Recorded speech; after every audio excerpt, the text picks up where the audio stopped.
What you think after the show? Email me on the mag. Anyway, without further ado, I'm going to ask a certain Mr. Barrie to fire up his engines, and any minute now he'll just tickle himself on stage and try not to run over Alan's legs.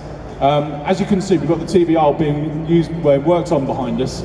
We haven't been able to move it because the front suspension is removed. So Chris is just going to edge up, just come up the stage now, just to show you what he's brought along today. A little bit further, you can keep coming.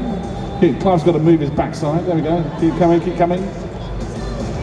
Wow, I don't know if that's reinforced enough. Keep coming, keep coming, keep coming, keep coming.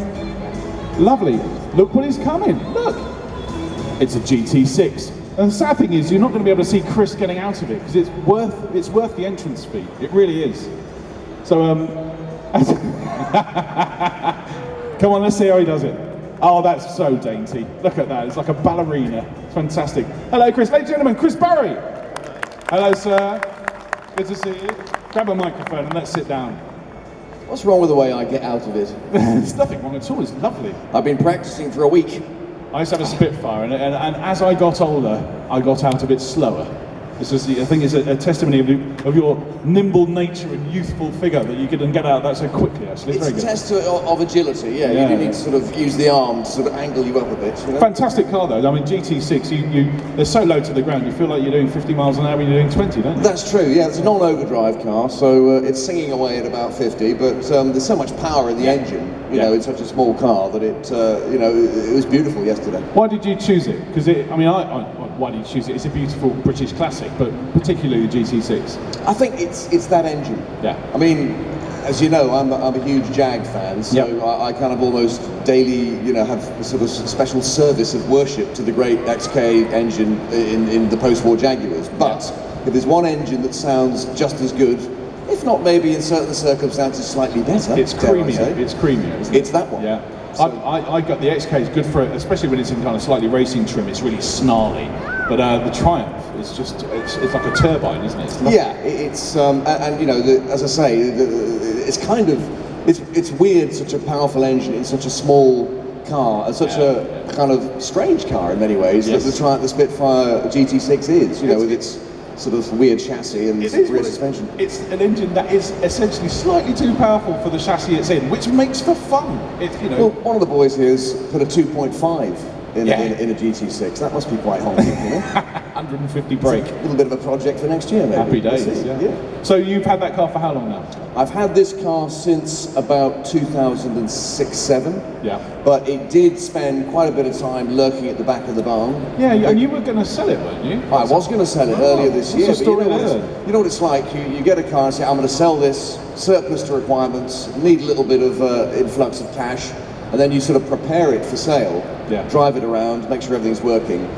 I fell in love with it again. Brilliant. So it's not for sale anymore. I love it when that happens. Yeah. Because you were going to you send it into the mag and said you put it in the mag, and see if we can get for it. And I thought, oh, that's okay, fair enough. It's surplus to requirements, and then it went quiet. I've been struggling for many years now, saying to myself, I can't keep an MGB GT and a GT6. But that's a comparison test, isn't it? That's a magazine feature, isn't it? But it's a luxury given their competitors. True. But because I've got BGT, which I use as just a knockabout every day. It's a heritage body shell, and that's sort of the runabout at home. Yeah. But I just thought, well, and it is probably I think a better all-round car. Okay. Not as exciting a car in certain situations as that, but the BGT is a better all-round car. So that's why I said the GT6 has got to go. Yeah. But you start driving it, and that engine just. I'm sorry, I'm not selling it. It's a good colour. Is that Wedgwood blue or is that sky blue? French blue. French blue. Apparently French blue, yeah. It's good. It's a fantastic car. And when I had my Spitfire, it was what I wanted to aspire. I wanted to build a Gitfire, actually.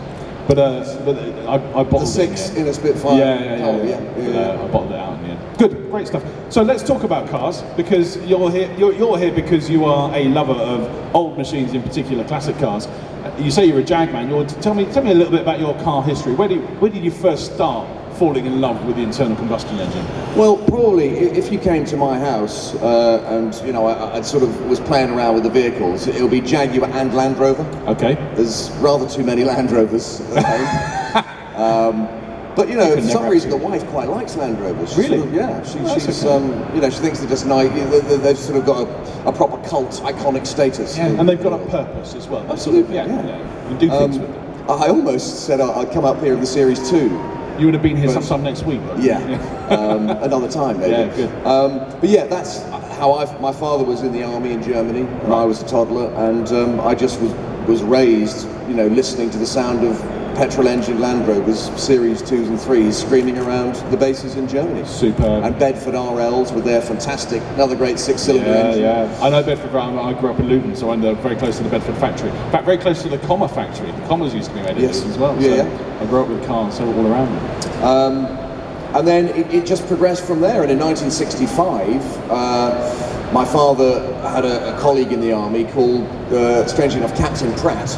Brilliant. Who had an E-Type coupe. He's surely a character. Oh, he eventually sold the E-Type because he was a great stamp collector. Yes. He sold the E-Type and got a Ford Prefect and invested the rest in his stamps, you know?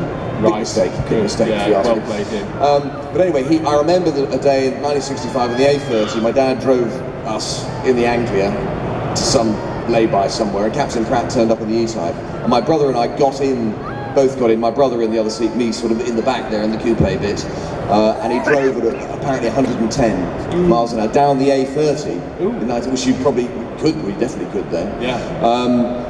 Early one morning, my dad looking rather sheepish as he sort of waved goodbye to us. And I just remember sitting in the transmission tunnel there, watching the speedo wavering around over the 100 mark, and that, for me, with the E-Type just became this godlike machine. And that, you know, I looked through classic cars way back in the sort of late 70s, and it was that and the Chinese I Bentley, the E-Type and the Chinese I Bentley that were my cars that I had to have one day. Sure, and have you got them? Good. It's living the dream, really. You know, that's the thing. I mean, I'm the same about the Jensen Interceptor, and I managed to get myself a barn find project about 4 years ago, and it's sort of 3/4 of the way through now on my stand. I think I'm more excited about that than I have been about anything else in my life, apart from marrying my wife and having my children, obviously. But it's pretty damn close. Yes. And it's an amazing thing. It's a dream fulfillment, as is a lot of this passionate hobby that we're involved with. Well, it is. It just goes on, you know. So So Jaguars, from there, I just, as I got older, I mean, when I was 18, you look at an XK and you think, well, no. So when you're 18, you think, not for me, I'm probably too young for it. Yeah. But the older you get, the more you're interested in older cars. So now I'm looking at pre-war stuff, and of course, I've got an XK 120, the only Primrose yellow right hooker to come out of the factory. Oh wow. And you know, I've got the Mark 7M. Yeah, we had that up here last year. Glutton for punishment, I can hear people thinking. Yeah. But they are wonderful cars, and I'll try and hang on to them for as long as I can. It's a funny thing, isn't it, that actually these cars, these old cars, real pre-war stuff that people look at and think are a bit fusty, they're actually more exciting to drive because they're sort of less competent. You have to put more in. Well, absolutely, yeah. There's driver involvement, you know, and they are quirky. I mean, you know, you've got to, that will tell you, you know, respect, please, you know, otherwise you will. And I did have. That's why I left at the back of the barn. I did have a little spin in that. I did. I'll admit it. We nearly lost Rimmer. You heard it here first because of a GT6. It did happen. I mean, the full story is I was coming home late from seeing my mother, actually, just not very far from where I live, and of course, single normal A road, and the dreaded thing happened. I saw 4 headlights coming towards me. So some knobhead, for want of another expression, was trying to overtake and did successfully overtake him, but he forgot about little me in the GT6. Yeah. So incredibly, Buster Keaton-esquely, there was a lay-by right where I needed to be. So as he came past this guy's front wing, I managed to get out of the way because of this lay-by. But the problem is I was doing about 45, 50, and to do such a tight one of those, in that, it didn't like it. No, and it started to all go wrong. Big tank slapper. And then and of course these things, I don't know, anyone's had a bit of a spin like this, it span, and everything was in slow motion. and thank the Lord that there was nothing coming the other way. You see everything. My second day on Practical Classics 15 years ago, I took the BMW 3 Series out for a spin, and I got it very badly wrong on the Benefield curves. Does anybody know the Benefield curves? They're a biker's favourite. About 4 90-degree curves in a row, and by the third one, I had the biggest tank slapper ever on, and I ended up going sideways along the verge, and I can still see the vegetation slapping the driver's door and the window, thinking, here comes the tree, and it never did. I pulled it, and I thought, that was lucky. I drove to work, put it through a car wash on the way, and John Pearson, who was editing the mag at the time, came to me the next day and said, Danny, why are there plants stuck in all the apertures on the side of the BMW? I went, I did an impression of David Coleman at that point. Extraordinary. It's all good. Well, that's brilliant, and I'm so glad you're keeping it, because I'm a big Triumph fan. Yeah, the history's too deep now, but it's one of those moments where the car span, and then I went backwards for a long time on a grass verge, and then everything stopped and was silent, and then you just suddenly start making sure that you're kind of okay, and then you start thinking about the car. Brilliant. So you've got a bit of a history of illogical car choices, haven't you? Because you went backwards in Range Rover choice at some point, didn't you? Yeah, my first brand new car with spitting image sort of first payment was I just went down to the local Land Rover. Just remind us which voices you were in Spitting Image, the ones that we most reckon. We remember Spitting Image, don't we? Yeah, we do. Yeah. Spitting Image, well, you did one for me. You did the extraordinary David Coleman. They're running around the pedally area like a lot of red blue bottles. Yes. And then I did Neil Kinnock, lovely, lovely babies, lovely, lovely nurses. Yes, yes. And then I did Michael Foot, we on this side of the house, we. And then I did Ronald Reagan. Yes, well, often I watch Mrs. Thatcher's cute ass wiggle up the gangplank, and I think to myself, Ronnie, what a pity it's just her country you're screwing. And then I did Paul Daniels, you may like it or you may not. My magic show. And then I did Kenneth Williams. Infamy, they've all got it infamy. And then I did Ronnie Cole, but I'm not going to do the joke tonight about the chap who... so it went on. Ladies and gentlemen, Chris Barrie. I don't know about you lot, just hearing that makes me feel, it makes me feel like I'm about 12, because that's the age I was when I first saw Spitting Image. That's fantastic, Chris. Thank you very much. You're here today. You're going to be around later on, back on the stage with our lights. You're going to be out in the halls, chatting and saying hello to people. Yes, I've kind of sort of this hall. I've majored in a little bit yesterday and earlier today, so I'm going to try and get into Hall 4 and see the nuts and bolts. Perfect. See, I might want to. Well, I've got my Jag XJ6 on the ramp, so that's kind of nearly done. That's what I was going to come up in today, but yeah, there's a few things we've got coming up that we need sorting. So yeah, next door's the place for me anytime now. Great. Well, we look forward to seeing you very much later on today. Thanks so much for coming and talking to us about your cars, bringing your GT6. Ladies and gentlemen, Chris Barrie. Thank you.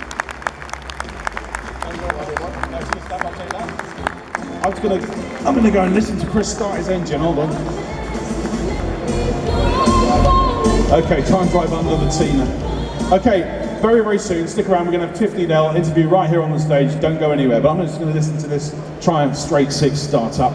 I'm gonna go and put the microphones up the exhaust pipes. Hold on a sec. Okay, I'm actually at the rear end of Chris's car. You can't see me.